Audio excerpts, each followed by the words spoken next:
Welcome back जी। फिर मैं आप सबको खुशामदीद करता हूँ इस प्लेटफॉर्म पर। इस चीज़ का पहला टेस्ट है, उसकी आज हम आपके सामने जो है जिसे कहते हैं पोस्ट मैच एनालिसिस लेके आपके सामने पेश हुए हैं। और 2 दिन के अंदर ये टेस्ट मैच खत्म हो गया। बहुत ज़्यादा बातें हो रही हैं। ऑब्वियसली अलग बहस है, वो डिबेट है कि यहाँ पर जब एशिया में स्पिन पिचेस बनती हैं, उस पे कोई बात नहीं करता। वहाँ पर जब पेस एंड बाउंस वाली विकेट बनी है, तो उस पे लोग क्यों नहीं बात कर रहे, और वो सारी चीज़ें हैं। लेकिन उस चीज़ को साइड रख के अगर आप ये देखें तो अब जिसे कहते हैं एक्सपेक्टेशन पे मैच पूरा उतरा, बिल्कुल पूरा उतरा है। एज़ अ फैन देखने में मज़ा आया, एक्साइटमेंट थी, चीज़ों को देखी और कंट्रास्टिंग चीज़ें देखने को मिली कि जहाँ पर पहली 3 इनिंग्स में हमें देख के बॉलर्स डोमिनेट करते नज़र आए, और फिर चौथी इनिंग में हमने देखा कि बैट्समैन ने जिस तरीके से डोमिनेट किया बैटर्स ने, और वो मैच को ले गए। तो पहली 3 इनिंग्स में अगर आप देखें तो वहाँ पर आपको नज़र आता है कि ओपनिंग पार्टनरशिप बनी ही नहीं, क्योंकि 0 पर विकेटें गिन गई तीनों इनिंग्स में, और इंडिविजुअली एक 50 आई पहली 3 इनिंग्स में, वो हैरी ब्रूक की थी। फिर अगर हम ये चीज़ भी आपके सामने रख के चलें कि पहले 3 इनिंग्स के स्कोर इस तरीके थे कि पहले इंग्लैंड ने 172 रन स्कोर किए, ऑस्ट्रेलिया 132 कर पाई अपनी जो पहली इनिंग, जो दूसरी इनिंग थी,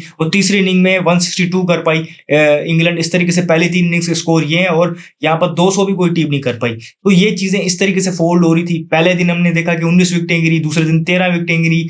मिचेल स्टार्क ने पहले दिन जिसे कहते हैं कि पहले हेडलाइंस लगाई, जहाँ पर उन्होंने 7 विकेटें ली। फिर हमने देखा कि इवनिंग्स में जिस तरीके से इंग्लैंड बॉलिंग कर रहे हैं, तो वहाँ पर बेन स्टोक्स की 5 विकेटें थी।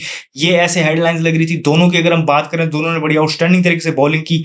आगे बढ़ के अगर आपको बताते चलें तो फिर अगर हम ये चीज़ देखें कि जिस तरीके से वहाँ पर विकेट्स गिर रही थी और जो बॉलिंग हो रही थी, जो नज़र आ रहा था कि वहाँ पर बैटिंग करना बहुत मुश्किल है। लेकिन कहीं न कहीं सब ये चीज़ जानते थे कि लास्ट टाइम जो लास्ट ईयर यहाँ पर इंडिया खेलने आई थी, तो वहाँ पर भी पहले 2 इनिंग्स में इस तरीके से हुआ था, लेकिन इंडिया ने वहाँ पर तीसरी इनिंग बड़ी खेली थी। लोग एक्सपेक्ट कर रहे थे कि इंग्लैंड यहाँ पर वो रेप्लिकेट करेगा, या उनसे ये चीज़ कही जा रही थी, और बताया जा रहा था कि रिलेटिवली बैटिंग ईज़ी हो जाती है सेकंड डे पे, और टुवर्ड्स एंड जिस तरह सेकंड डे चलता है, अगर मॉर्निंग सेशन थोड़ा-सा हटा दें, तो उसके बाद बैटिंग ईज़ी होती जाती है।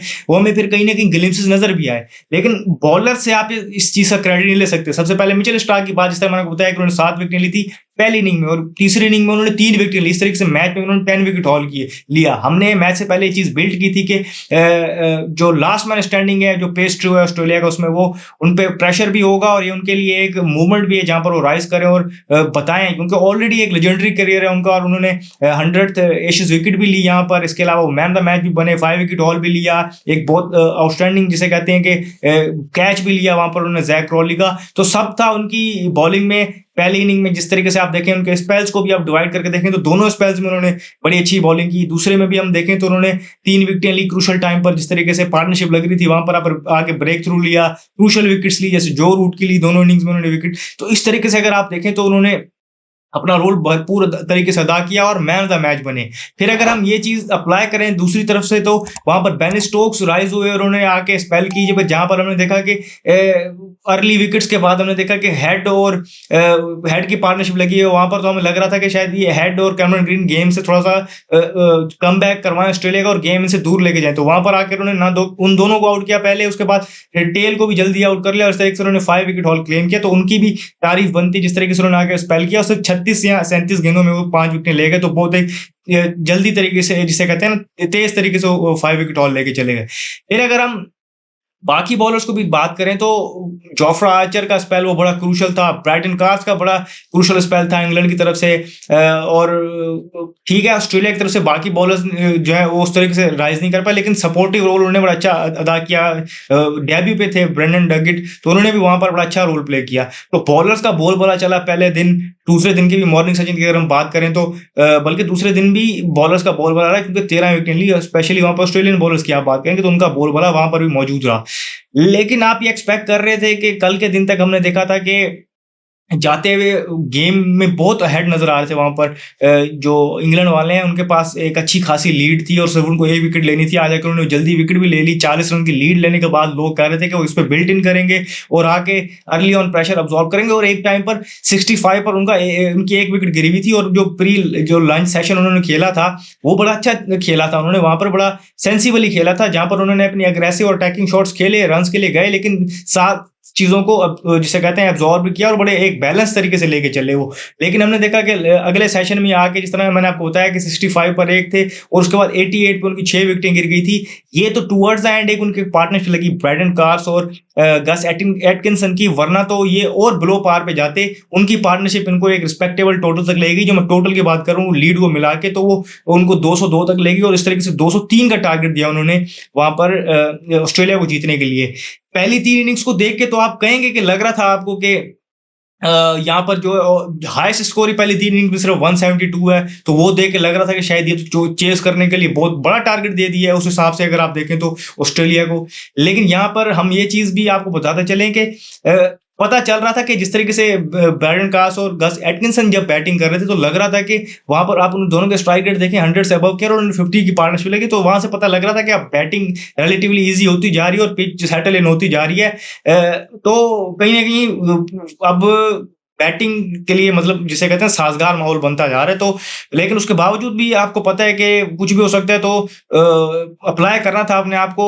बैक स्पैज़म की वजह से ओपनिंग करने नहीं आए उस्मान ख्वाजा। पहली इनिंग में भी हमने देखा वो नहीं करने, वहाँ पर मार्नस लबुशेन आए थे, तो हमने देखा था बड़ी शफलिंग होगी कि फिर मार्नस जो 3 पे खेलते हैं वो ओपनिंग पे आ गए, 4 वाले स्टिक्स में 3 पे आ गए, इस तरीके से बड़ी शफलिंग करनी पड़ी उन्हें। लेकिन सेकंड इनिंग में उन्होंने एक मास्टर स्ट्रोक लग गया ऑस्ट्रेलिया की तरफ से, वो ये कि उन्होंने ट्रेविस हेड को ऊपर भेज दिया और ट्रेविस हेड ने फिर जो रिस्पॉन्स दिया उसके ऊपर 69 बॉल पे 100 किया और गेम को एक साइड पे ले गए इंग्लैंड को। मतलब उन्होंने बिल्कुल स्टन जिसे कहते हैं वो कर दिया और एक बहुत ही आउटस्टैंडिंग तरीके से उन्होंने इनिंग खेली। 125 रन की और स्ट्राइक रेट देखें आप उनका।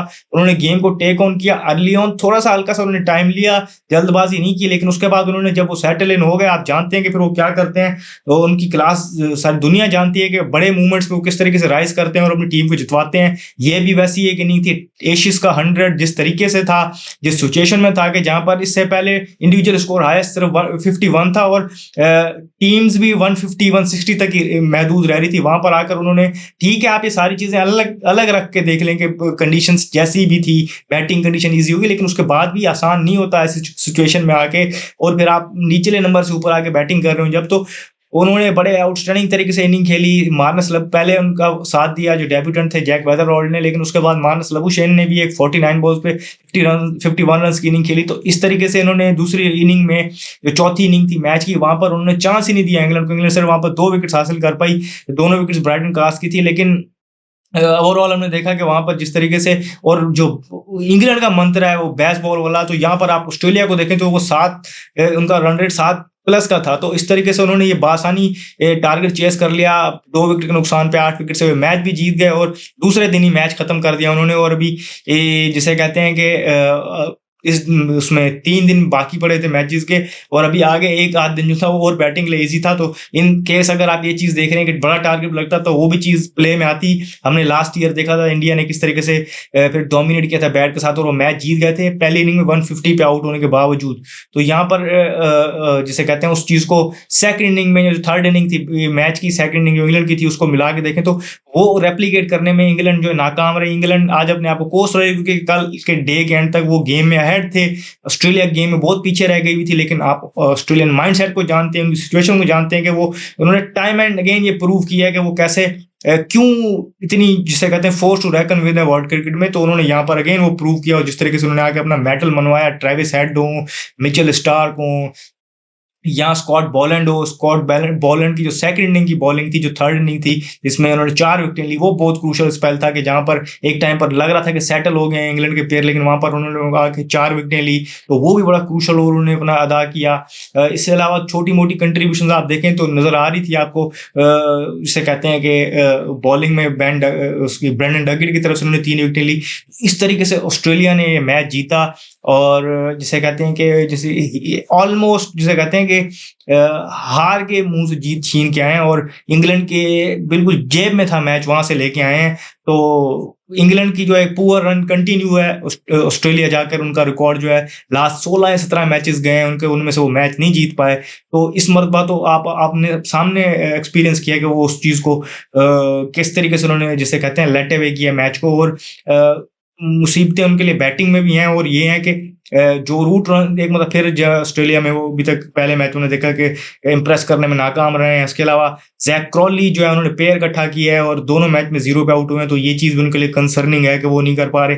ब्राइट साइन उनके लिए ये है कि जिस तरीके से पहली इनिंग में हैरी ब्रूक ने खेला, ओली पोप ने, दोनों इनिंग्स में उनको स्टार्ट मिला है। तो स्टार्ट उनके प्लेयर्स को मिला है, जेमी स्मिथ को मिला है, तो उनको कन्वर्ट करना पड़ेगा और बाकी बैटर्स को भी स्टेप अप करना पड़ेगा। गोइंग फॉरवर्ड अभी 10 दिन का गैप है दूसरे मैच में, तो फ्रेशन अप होके आएंगे।